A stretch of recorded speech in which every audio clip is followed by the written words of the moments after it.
Good morning and welcome to the January 5th, 2023 special meeting for the Calaveras County Board of Supervisors. At this time, could you please stand for the pledge?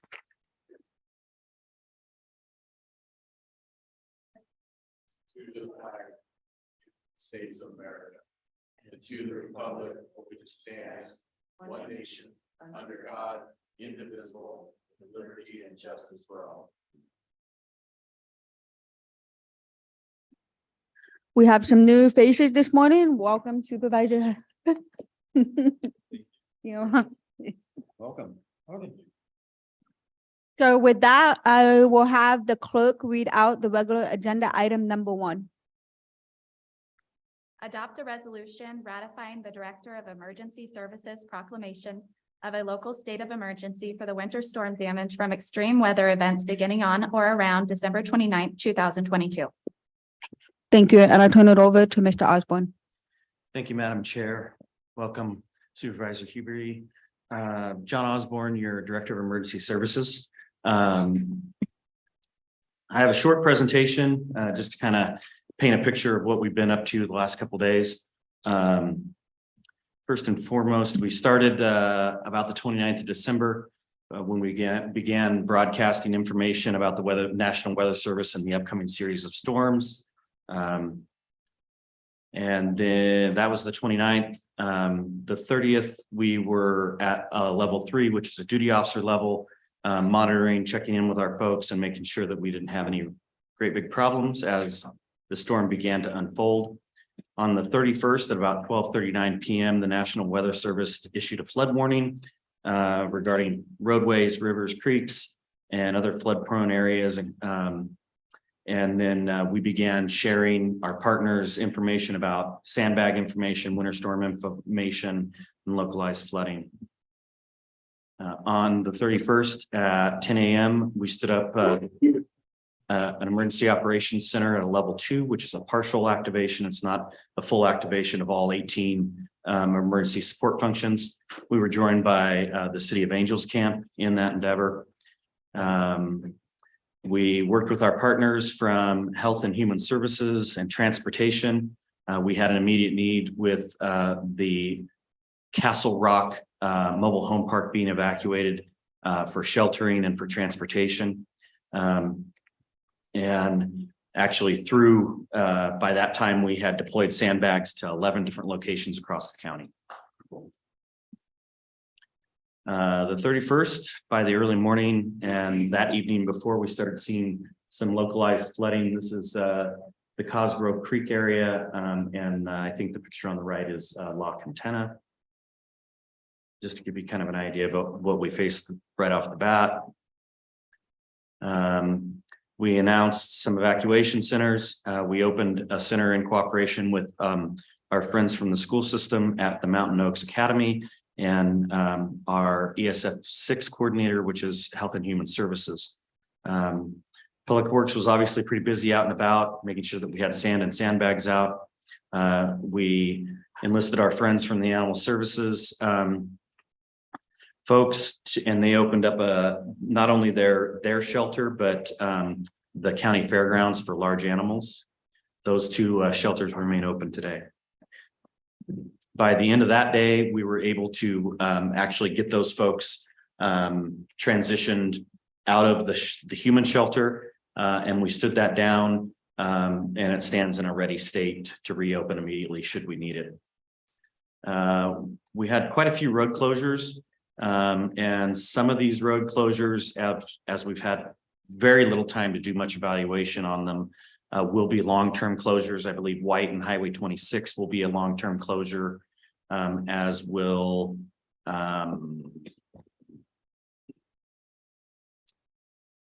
where's the second one down there?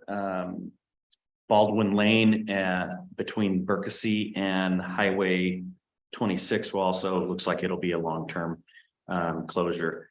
So we were able to mop up some of these, or our folks from Public Works were able to clean up some of these and get them back open as the water receded. So there's the list of areas where we have sandbag locations available, the press release there. And we continue to support those. We've received support from both the state OES as well as Caltrans. And to give you kind of an idea, we've had spotted reportings because some of these aren't manned. But to give you a kind of a paint the picture, Murphy's prepared almost 1,000 sandbags as of about yesterday. And just about as soon as we get them onto a pallet, they leave. So still in very high demand. Just before coming in here, Vista del Lago was running out of sand, and as I walked up here, I got the text that Public Works was right on it and was delivering sand as we spoke. There's some pictures. We enlisted the Vallecito Hand crews, the 2 crews that we do have available, and they have been doing magnificent work. They've been pre-flighting sandbags so that our residents actually don't have to fill them. We normally don't do that, but we've been able to maintain the crews here in the county and be able to do that at multiple locations across the county. So this particular one is at the fire station in Jennyland, and those 3 pallets of sandbags obviously are out and deployed at this point. So day 2 was a long day. We continue to operate the Emergency Operations Center at a level 2 with support from all of our county partners, as well as our operational area partners. At one point, we had about 3 dogs in the local shelter here, and nothing in the large animal shelter until yesterday. We took in 1 horse and 5 pigs, who are much better off dry and happier than where they were. The 3 dogs yesterday afternoon went home, so we have created a little bit more space. Our animal control folks opened up the focus room with individual cages so that we can house as many small animals as we can. We did take some water into some structures, and as a part of that, when the water receded the first time, we enlisted the building department to conduct safety inspections of those residences so that we weren't releasing or getting people out of a shelter where they were safe and putting them back into a home that was unsafe. Doug and his team went out and did a massive amount of inspections in a very short period of time to make sure that the specifically Castle Rock Mobile Home Park was safe to have folks come home to, as well as the La Quintana grouse area in there. Murphy's Fire Protection. Murphy's Creek did leave its banks, and about 6 structures took significant water. And there's the station that they're up over 1,000 sandbags in about 72 hours. So total damage assessment at this point is 25 single family homes have been impacted, 25 apartment units, and at least 3 commercial structures. To be completely honest with you, we've had just enough break to kind of get caught up and then start taking weather again. So that is by no means very reflective of the complete damage at this point. That's kind of a thumbnail sketch of what we've been able to get done. Yesterday, we had some various PG&E outages. And then actually what I want to do here is a new share. And if I can come over to, I'll get to it in just a minute. I'll show you our community information center that kind of shows you a breadth of what PG&E is facing at this point. So overall, throughout the county, we've lost some power here and there. But comparatively to the state, we're actually doing pretty well.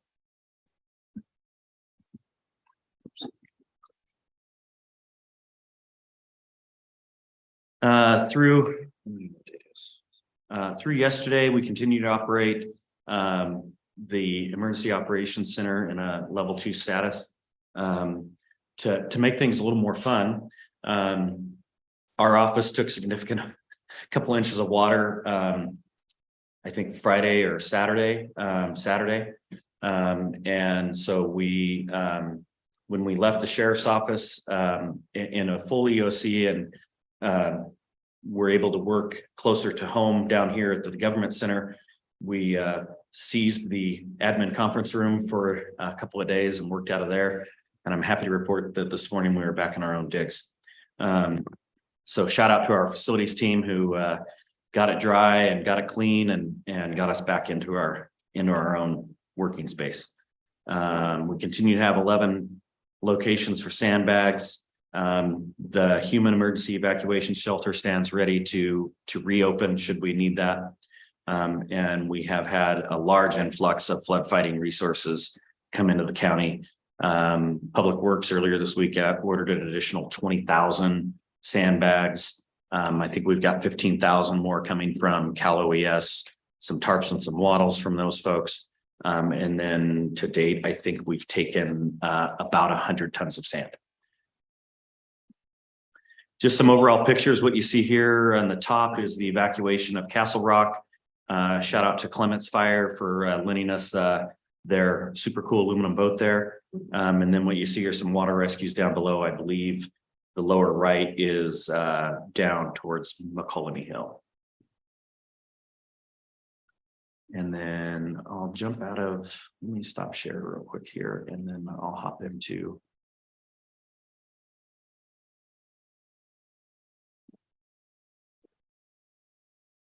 Good.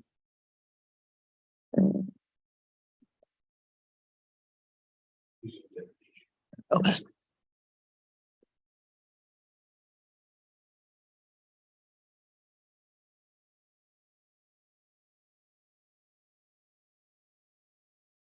That work? Nope, let's try it again.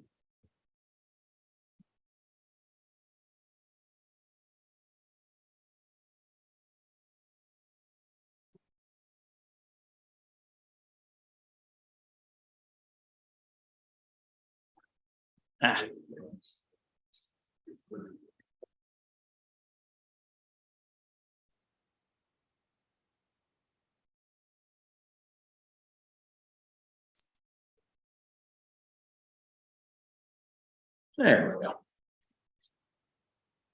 Okay. That down there. I'm sorry, excuse me. What you see here is our community information center. This is specifically our evacuation application. The red dots that you see are the various road closures that we have across the county.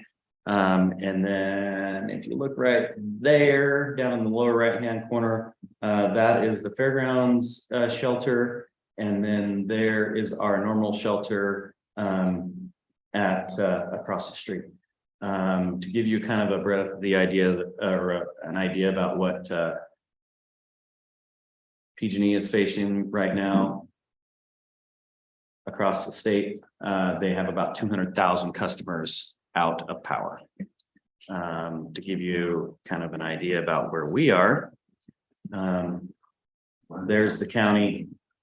And we have, so basically these little dots are very small outages, sometimes as little as a single customer. The yellow are between 50 and 499 customers. So comparatively to the Bay Area, we have power. Throughout the course of this, we have leveraged our Calaveras alert system. To date, we've reached 4,704 contacts across 73 messages. Those messages mostly have been National Weather Service warnings. Each one of our contacts are community members that sign up in Calaveras Alert, can opt in to receive weather warnings of whatever they choose to. I mean, if they want a tsunami warning, you can check that box. I used to say tornado, but we had one of those, so I don't say that anymore. Most of them been lightning, the winter storm warning, the flooding warnings and stuff like that. So Behind the scenes, our notification system is getting the message out to our folks that have signed up and opted in to receive those alerts. They're getting real-time information about weather.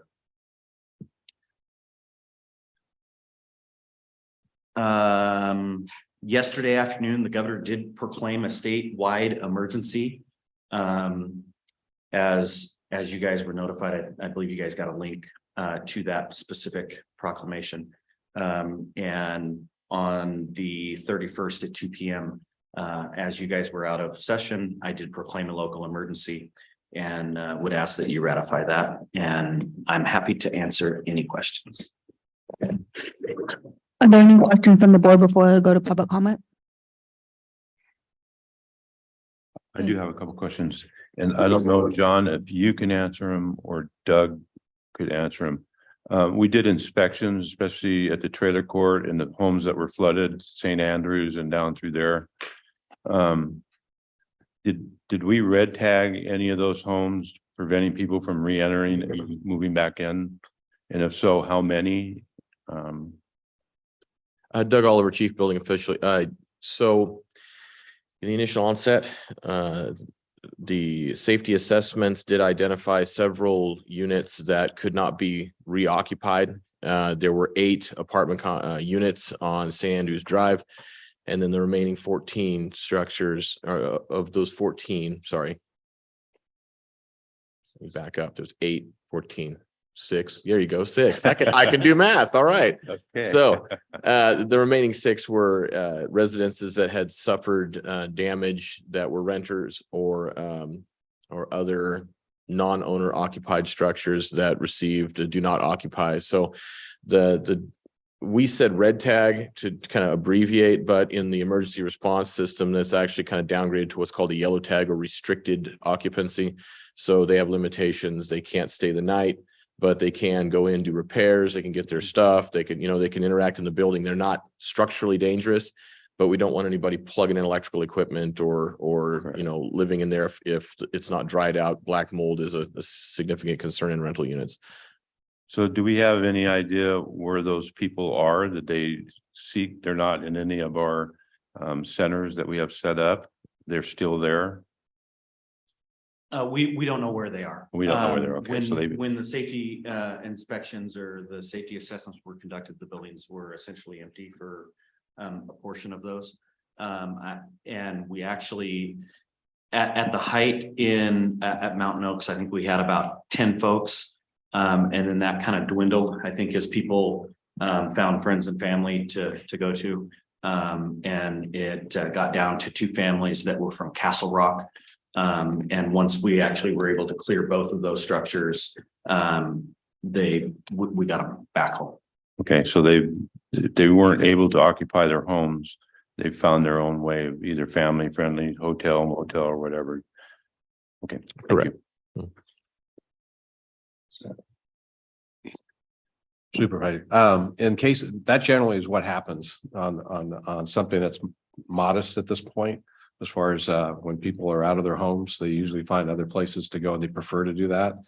If it gets more widespread and some of their options are gone, then you're into a more robust sheltering situation. But as part of that too, Red Cross is always there to also help provide vouchers and things to put people so they're prepared if they need it. We do have help for them through the Red Cross. Well, the reason I was asking is because when we had the Butte fire, the vets hall down in Valley Springs, we had them there for like 2 months hanging on. So I was just wondering if we still were housing any of them or they've all found somewhere else to go. So, okay. Ben. Just want to thank everyone for their response. I talked to Craig, as we go in with these saturation levels, any amount of rain could be substantial in this situation. So I just want to say thanks to Public Works for going out and clearing out some of those culverts that are clogged right now on the sides of roads. So we don't potentially have more damage and everything. And everyone that's been proactive going out throughout this, just appreciate the work. Thank you. And Madam Chair, I want to echo that sentiment too. Public Works and their road crews, kudos to all of them. They've been out there every day during this whole thing since it's been started. Clearing trees off roadways that fell across roadways, culverts, anything that needs to be attention when they're called to, they're there and they take care of it. So thank you very much to all of Public Works and their road crews. Are there any other questions? Yep. Okay, is there any public comment on the agenda item, the resolution from OES ratifying the state of emergency? Madam Hi. Chair, Board, Kathy Galino, Calaveras County Economic and Community Development. I just want to let folks know that we do have a call center that is open. The number is 209-754-2855. We have information and people ready to answer phones and answer questions. As we're going into the recovery phase, I'm going to go straight to recovery. We are looking at actually having an SBA, Small Business Administration declaration, which would provide our businesses with assistance and relief. I pretty much believe we've met that threshold. So it's a combination for a physical disaster of 25 homes and businesses or businesses. And at the economic disaster recovery, the threshold is only 5 businesses. So I think we've pretty much met that. So I'll be working with SBA and I'll be updating the board and the community on those efforts. Thank you, Kathy. Craig?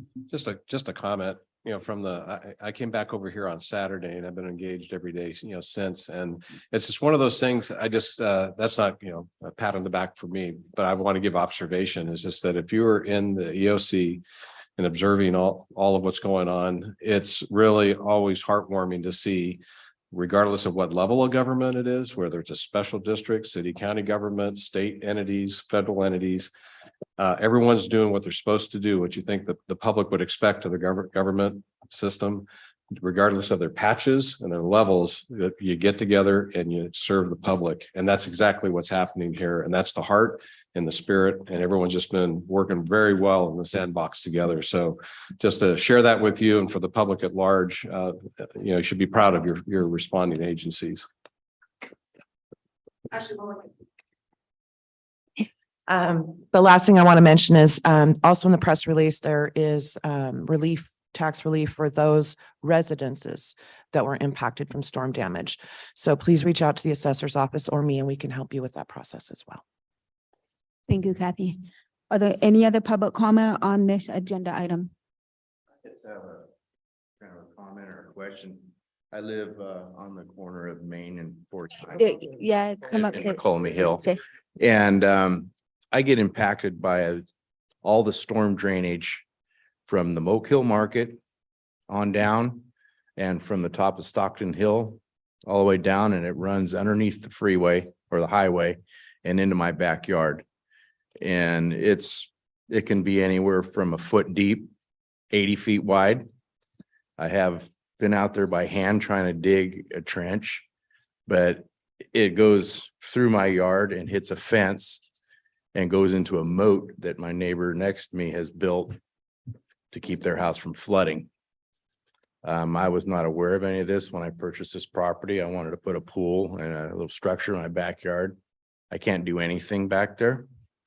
And I talked to Jack a while back and, he said, maybe I need to come in here and see if I can get somebody to look at it, communicate with Caltrans or Public Works to come up with a solution so I can use my property. Otherwise, it's just for public use for drainage. And there's nothing, no easement or anything like that from my records that I need to provide that for drainage from the highway 49 and 26. So is there anybody here that has any feelers out anywhere or comment on what I need to do? Yeah, we can get your information and we'll get some folks to look at your situation. Okay. All right. So I'll get with you right after. That'd be great. Thank you. I've been on to it. Yeah. Thank you. Are there any other public comment in the room? Okay, seeing none, are there any online? No online. Okay, bring it back to the board. I too echo what Ben and Gay have said. Everyone's been doing an amazing work, getting the information out. So thank you to everyone who has sacrificed their New Year's to keep things going. So with that, is there a motion to approve resolution ratifying this resolution for emergency? I would like to make a motion to adopt a resolution ratifying the Director of Emergency Services proclamation of a local state of emergency for the winter storm damage from extreme weather events beginning on or around December 29th, 2022. I will second. Second, all those in favor? Aye. That passes 5-0. With that, we'll see everybody next Tuesday. Thank you for being here today.